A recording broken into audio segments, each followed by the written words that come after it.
I have a very romanticized view of my childhood, and it's because of shows like this and others that I'm planning to discuss in future videos. You'll find that I probably reference childhood and Saturday mornings a lot, or give recommendations of shows that parents should introduce to their kids, but it's all because I think childhood is a magical time and all kids deserve to have the best experience imaginable. For my older subscribers, you will recognize this as one of my earlier videos that is also receiving the remake treatment. Don't worry, there's only one more after this. But my love for this show comes very close to my love for Calvin and Hobbes, so because I had a faulty mic when I first made this video, I just had to update it. Dexter's Lab first aired in 1996, and that's probably when I saw it initially, but I was a kid, so it's all a bit hazy. And when I look back at my childhood now, every day feels like it was the same day in my mind where I rode BMX bicycles, played video games with my friends, and watched cartoons on TV. We had the usual programming block where cartoons were very scheduled and you had to catch them on Saturday morning, Sunday early afternoon, or weekdays after school. Then out of nowhere came this thing called Cartoon Network. Back then, it was being sold as the CNN of cartoons, and I didn't believe that it was possible for such a thing to exist. I remember talking about it in school, and other kids who hadn't seen it yet thought it was a fantasy at best and a lie at worst, like, hey, my dad can beat up your dad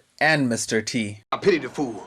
The thought that I could turn on my TV at night and watch cartoons was really absurd at the time. It sounds silly today when I say it because we're all in the dreaded streaming era, which is so far removed from the 90s, but getting cartoons 24 hours a day or really whenever you wanted to watch them was legitimately a myth back then. Y'all kids today do not know how good or bad you have it compared to when I grew up. There's definitely pros and cons, but mostly cons. We live in an instant access world right now, and I'd argue that it has really taken away from the mystique of new TV when everyone in the country would sit down on the same day at the same time and watch the same thing. It was oddly very unifying when I look back, kinda like how the World Cup feels today or the Super Bowl or live sports in general. But that's only half the story. The other half is that there is just too much content out right now. It's all over the place, you can barely keep up, and watch schedules are not synchronized anymore. But let's get back on topic. Like I said in my Jungle Book video,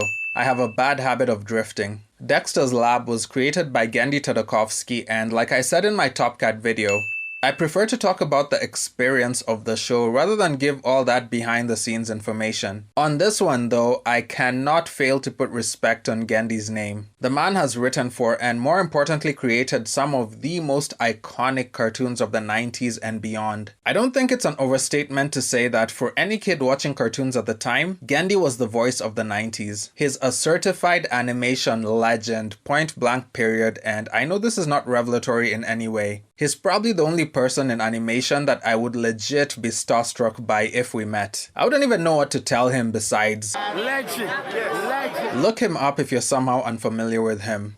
Legend. Genndy was 25 when he worked on Dexter's Lab, and for someone who is over 15 years older than me, he really had his finger on the pulse of what was going on when I was a kid. And as an immigrant from Russia, was able to encapsulate what the American childhood experience looked like from the outside. It's so earnest and true, and probably the complete antithesis of How do you do, fellow kids? that oozes out of a lot of modern cartoons. Here goes Mel again with the hate, you're probably used to it by now. But even that one scene in that one cartoon, you know the one, come on.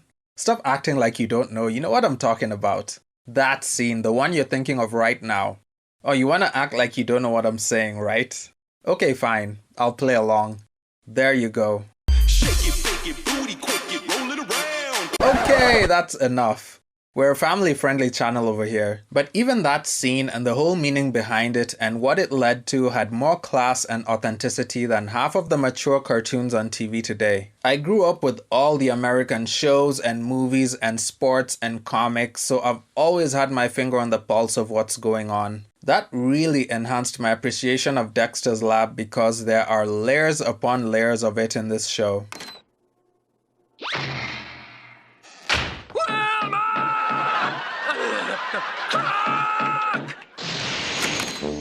There's a large cast of side characters, some of whom are in-universe TV characters that cross over and interact with Dexter and Dee Dee. Kinda like reality TV actually. All that side stuff made the show feel like it was a real place and added a crazy amount of immersion that you don't really see in many cartoons. I can think of only a handful that can compare to this level of world building, and I've already made a couple of videos on those shows. Shout out to the Looney Tunes show, which I have 2 videos on. Go check them out when you're done with this one. But I was racking my brain as to why I connect with this show so much, even though I totally suck at maths and sciences, and it came to me. The same level of passion that Dexter has for science is the same passion I have for writing and drawing and making videos. I, like a lot of other passionate people of the world, completely identify with waking up in the morning with purpose and all the eagerness in the world to work on something that I am really good at.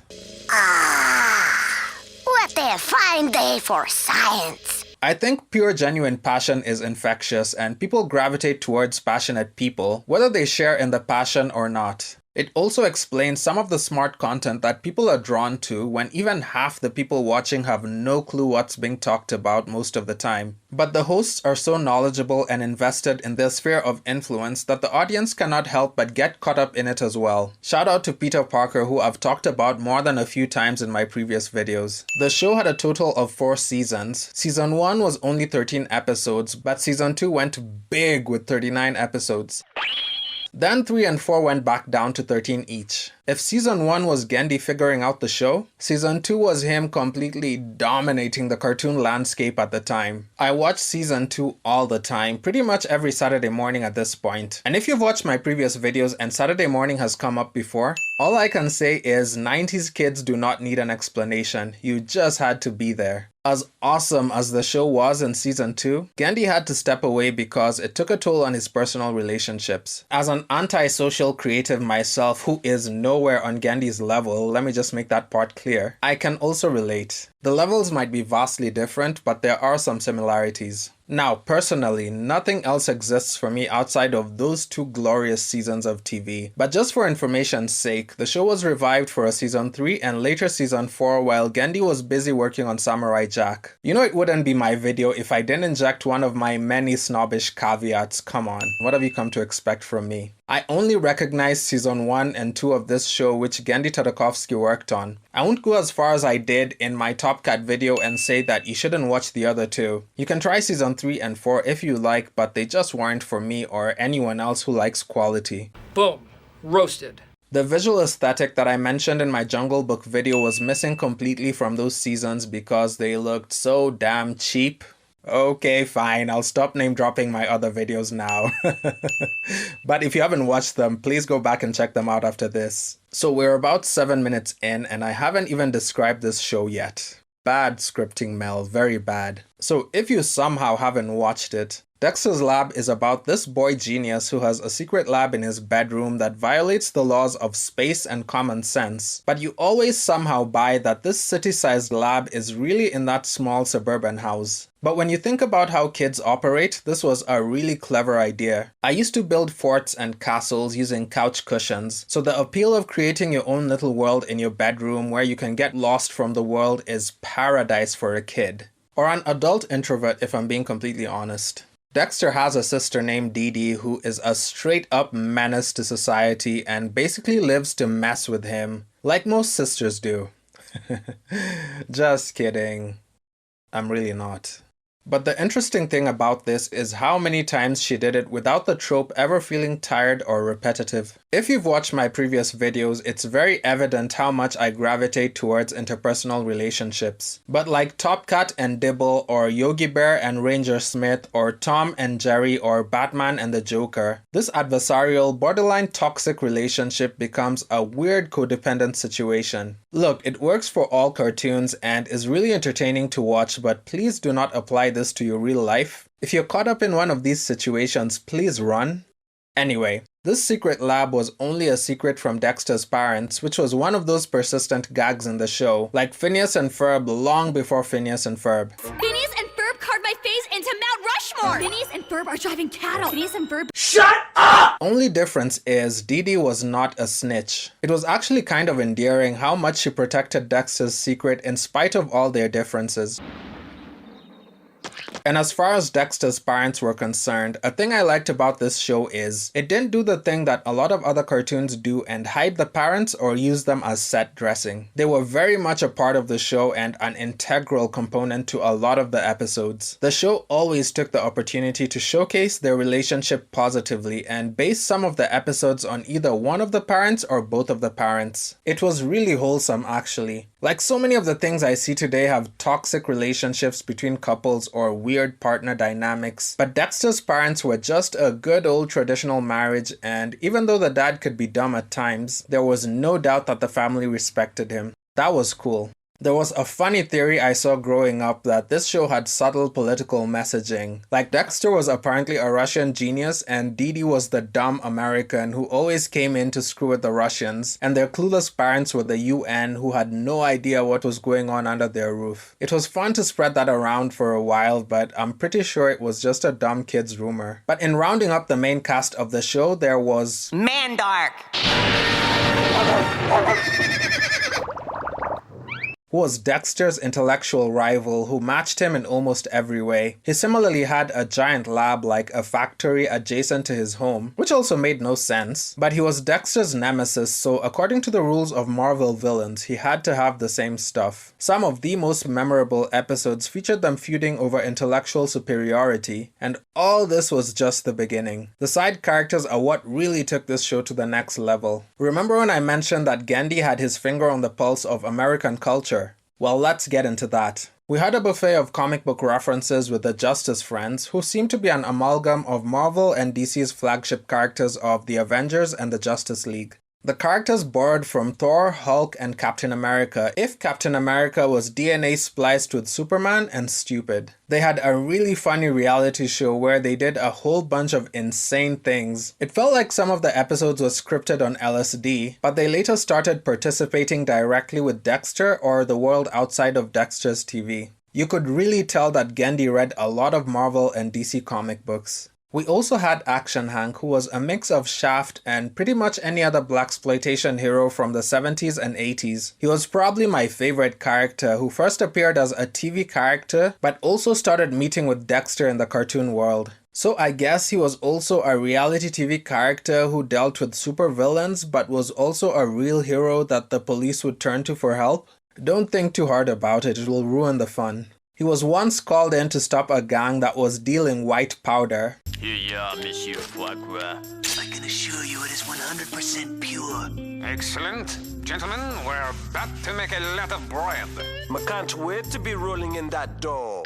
Which is a funny joke in itself, but the kicker is the police could not go in to arrest the gang because the police only had mustaches and the gang all had beards. I loved that episode and how it turned a silly joke you'd probably mention when drunk in passing and built on it into a whole parody of an action show from the 70s. I love it when good writers commit to a dumb bit and make it way more than it has any right to be.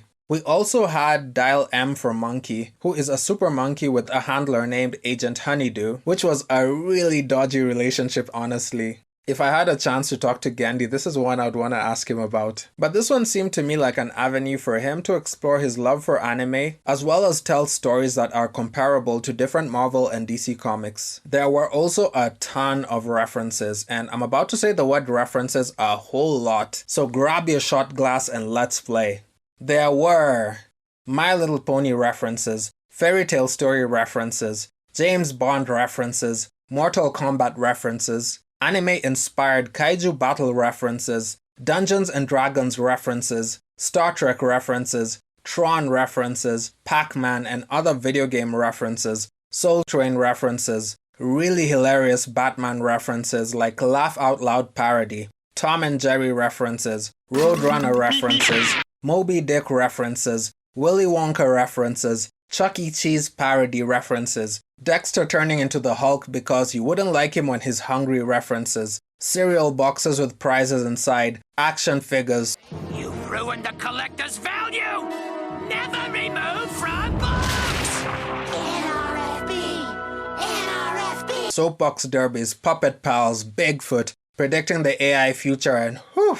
I cannot list all of them, but man, This show was a time capsule and a half. They even had a random moment where they just decided to show kids how to make popsicles, and it wasn't even a part of any episode. It was just a thing that all kids did when it was hot outside. But I should clarify, listing all these things is not an inherent achievement, but being genuine and authentic and entertaining in its execution is what must be applauded. There was not an ounce of pretense to be found here. When you see me ragging on about other shows and movies and ideas that seem to be disingenuous, this show is what I'd like to see emulated in entertainment. It is legitimately the gold standard for me. That's why I said at the beginning that I have a very romanticized view of my childhood. When I watched Dexter's Lab as a kid, it felt like I was experiencing all these things in my own life in real time and seeing it on the show as well. So when I watch it now, it's legitimately a drama-free flashback to my childhood. And removing all my own personal sentimentality from this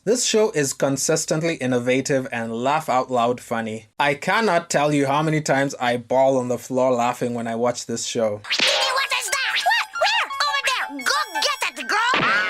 And since it's a thing I've done in previous videos, I will mention my favorite episode was the James Bond parody episode. This is the one where Dee Dee took photos in Dexter's lab, and as I mentioned before, the lab was a secret from his parents. So when his mother took the negatives to be developed, one moment, because I'm aware I have a younger audience as well. You see kids, back in my day, before digital cameras were created, we took analog photos and we had to take the negatives to a studio to be developed into pictures so that we could see what the actual photos looked like. It was a whole process. Actually, I just remembered a silly anecdote. Bear with me. My favorite thing to do as a kid was to take silly, goofy pictures that could only be discovered at the studio. This one made everyone laugh out loud when my dad got the photos back at the studio. So back to the episode. Dexter, who was trying to protect his secret from his parents, went on a crazy James Bond-esque adventure to retrieve the negatives so that his mother would not see the pictures of his lab. The most awesome part of this episode, like what I mentioned with the Action Hank episode, was how little sense it made. The photo development studio suddenly turned into over-the-top Bond villains for no reason at all, and we never even get to find out why they were so determined to get these photos back to Dexter's mom. And you just go along with the escalation of insanity because why the heck not? This one also felt to me like another one of those instances where you start riffing with your friends and you stretch some silly simple joke into a whole hilariously entertaining adventure. And even in talking about it, even though I have a huge smile on my face, I'm not even sure this is my favorite episode because so many episodes were my favorite episode. Season 1 and 2 of this show were just peak cartoon creativity from a legend. The thing I appreciate most about Genndy's cartoons is that each episode was completely unique. Unfortunately, this is not something I can say about a lot of cartoons, even of that time, or even majority of the modern cartoons I've tried to watch. I can easily describe an episode of Dexter's Lab in one sentence, and anyone who has watched it will know exactly what I'm talking about. Like that time when Dexter turned into a were-clown after his funny bone was infected, which is an insane sentence in and of itself. Or that time he tried to take a shortcut to learning French and got stuck saying, "Omelette de fromage."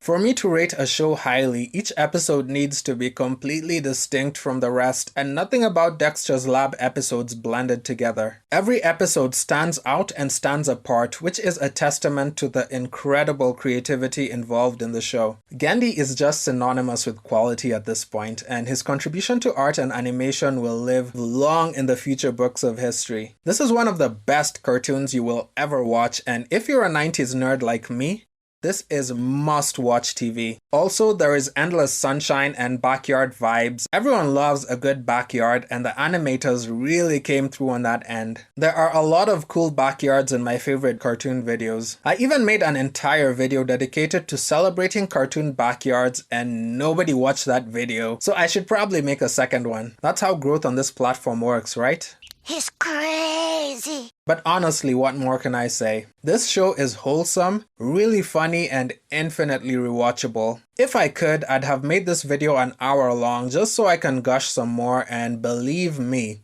I have a lot more that I could say. Or maybe I'll do future videos and dissect my favorite episodes so I can stay in it a little longer. Anyway, that's the time. Check out Dexter's Lab where you can legally find your cartoons, and let me know in the comments what your favorite episode was and why. Otherwise, I'll see you in the next one. Peace. Shake it, bake it, booty, quake it.